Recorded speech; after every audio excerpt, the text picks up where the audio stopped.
안녕하세요. 모병제 추진 시민연대입니다. 오늘은 저희 모병제 추진 시민연대 측에서 모병제로 가는 중간 단계에 해당하는 성격을 띠는 입법안에 대해 소개하고자 합니다. 하나는 약칭 모병제 사다리법이고 다른 하나는 평시 복무 비상군 예비군 제도, 줄여서 일명 비상근 예비군 제도입니다. 그럼 소개를 시작하겠습니다. 첫 번째로 소개할 내용은 일명 모병제 사다리법이라 불리는 정식으로는 의안번호 2108-323 병역법 일부 개정 법률안입니다. 이 입법안의 경우 핵심 내용은 병역법상의 최소 필수 복무기간이 4년인 직업군인 신분의 병사 신분을 신설한다는 것입니다. 얼핏 보기에는 직업군인 신분의 병사제도를 도입한다는 것이 무엇을 뜻하는지 정확히 모르시는 분들이 계실까봐 이에 대해 부가적인 설명을 하겠습니다. 1950년대 초반에 징병제가 도입되고 나서 2022년 현재까지 징병제 하에서의 징집이나 소집이 이루어진 경우는 병사 신분으로 강제 편입이 되는 개념이었기 때문에 많은 사람들이 병사 신분으로 군복무를 했다고 하면 간부 신분으로 군복무를 한 경우와는 달리 본인 의사와는 전혀 무관하게 강제로 복무하였다는 인식이 여태까지 깊숙이 박혀있는 상황이었습니다. 하지만 직업군인 신분의 병사 제도를 도입하는 방향으로 입법을 한다는 것은 병사라고 할지라도 본인 스스로의 자유의지에 기반하여 직업군인으로서 군복무를 하는 사람들이 생기기 시작한다는 것을 뜻합니다.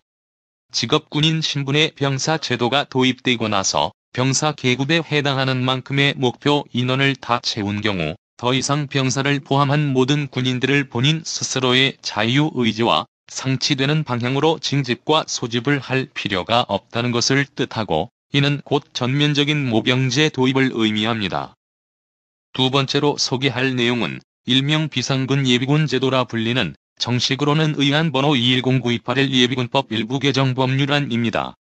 이 입법안의 경우 핵심 내용은 첫째, 기존의 예비군 제도의 순수 본인 자유의지에 기반하여 자원하는 제도인 평시 복무 비상군 예비군 제도를 도입하고 평시 복무 비상군 예비군 제도의 경우 연간 최대 180일까지 소집할 수 있도록 하는 것. 둘째, 연령 정년에 도달하여 퇴역한 군 간부들 중 순수 본인 자유의지에 기반하여 자원한 사람들 중 선발된 인원은 예비역이 될 수 있도록 하는 것입니다. 아까 첫 번째로 소개한 내용과 비교하였을 때 이것이 왜 모병제와 연관이 되는지 이해하기 훨씬 어려운 분들이 계실까봐 부차적인 설명을 하고자 합니다. 현대에 들어서는 전쟁 양상과 이에 따른 군대의 운영 양상이 단순 무식하게 사람 머릿수로 밀어붙이는 일명양적인 부분에 치중하는 것에서 벗어나 개개인의 복무기간에 비례하는 전문성과 숙련도의 향상이라는 질적인 측면이 곧 강력한 도구가 되고 있는 것이 경향이 되어가고 있습니다. 하지만 징병제와 징병제 예비군 제도의 경우는 복무기간을 늘리는 것이 인권, 경제적인 문제 등으로 인해 한계가 있다는 특징이 있습니다. 그러나 순수 본인 자유의지에 기반하여 자원한 인원의 경우 복무기간을 연장하는 대상이 연간 복무기간이 되었든 아니면 군복무기간이 되었든 간에 복무기간을 늘리는 것이 곧 전문성과 숙련도의 향상으로 이어지고 추가적으로는 이는 곧 자원자 본인의 동기부여에도 긍정적 영향을 불러올 수 있습니다. 또한 순수 본인 자유의지에 기반하여 자원해서 예비군이 되는 인원이 늘어난다면 본인 의지와 상치되는 방향으로 억지로 예비군으로 복무하게 되는 사람들의 숫자를 줄일 수 있다는 것을 의미하고 본인 자유의지에 기반하여 자원해서 예비군이 되는 인원수가 목표 인원에 도달하게 되면 더 이상 징병제 예비군 제도를 운영하지 않아도 되고 이는 곧 전면 모병제 예비군 제도의 도입을 뜻합니다. 영상이 끝나기에 앞서 추가적으로 모병제에 대해 언급하고 싶은 점이 있습니다. 모병제 도입이 되어야 군 처우 개선이 자동적으로 뒤따라옵니다. 처우 개선을 먼저 시키고 모병제 하려고 하면 죽었다 깨어나도 바뀌는 것이 없습니다. 모병제가 우선이라고 얘기하는 이유는 여태까지 정부와 하위 기관인 국방부와 병무청이 처우 개선 먼저 하고 모병제 해야 한다고 얘기하고 처우 개선 하겠다고 말은 하였으나 실제로는 근본적 문제들은 전혀 바뀐 점이 없다는 것이 바로 그 이유입니다.